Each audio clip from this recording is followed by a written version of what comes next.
It's Easy Ann. What is trending in you? What thoughts, what emotions, what feelings, what inner dialogue is judgment trending in you? Here's a story. I was listening to a man talking about his experience in a weekend workshop.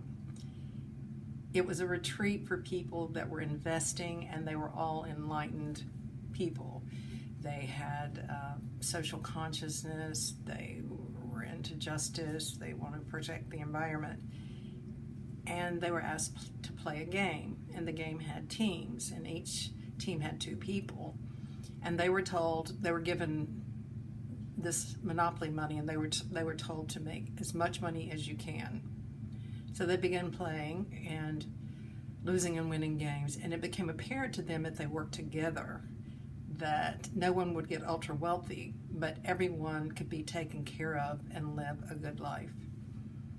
And regardless of how many rounds of this game that they played, there was always a renegade who decided to take all for themselves, and they would bankrupt everybody and leave everyone else homeless, and they would take it all.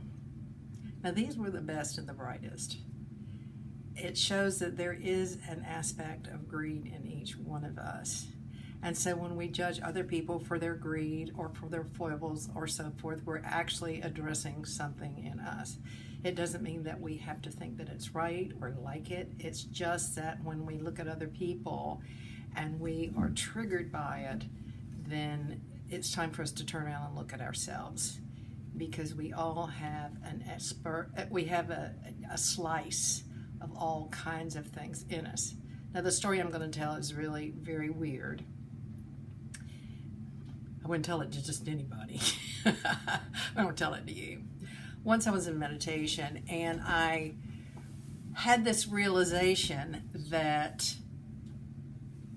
I had chosen the life that I have, and I was really grateful for the life that I had, because I chose to be a good person. I didn't choose to be a murderer. I didn't choose to be a Hitler. I didn't choose to be any of those things. But that, by the grace of God, I could have been any of those things.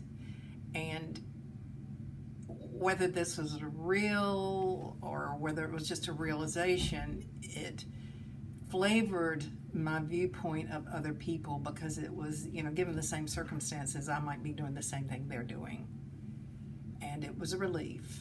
And every time I withhold judgment from a person, I find myself feeling better. I find my body relaxing more when I try to look at another person's side, and when I don't make them my enemy. That's the problem. When we judge people, we make them our enemy.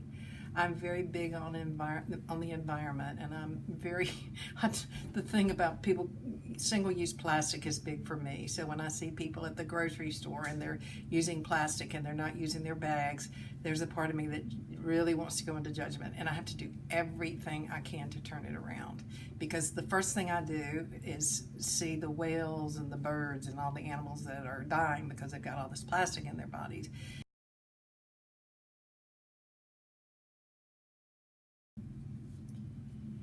What I do to get out of those thoughts is to think about a person's body.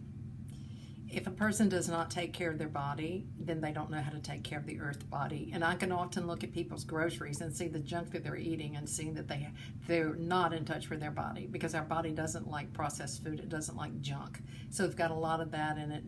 It means that there's a lot of shutting down. There's a lot of pain in our lives.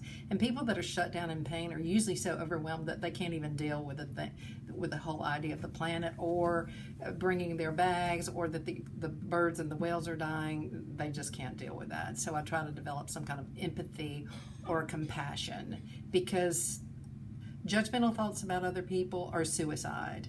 They're emotional suicide, because everything that we're thinking about other people just comes right back to us in the moment. It's not like it's karma in the future. It means in the moment we are already feeling depressed. Our cells are listening to what we're saying, and we're bringing a sense of upset into the present moment. And even though we may not condone what other people are doing, we may not like what other people are doing, we have to look at it a different way, because forgiving other people for their injustices is the same as forgiving ourselves, because we always have areas in our lives where we have greed, where we have foibles, where we have imperfections, and we cannot demand that other people be perfect, and we cannot demand that we ourselves be perfect either. This is Ann Sermons Gillis, and I would love for you to be an EZosophist and to practice EZosophy, and to remember for sure that I love you and that everything can be easy, or at least easier.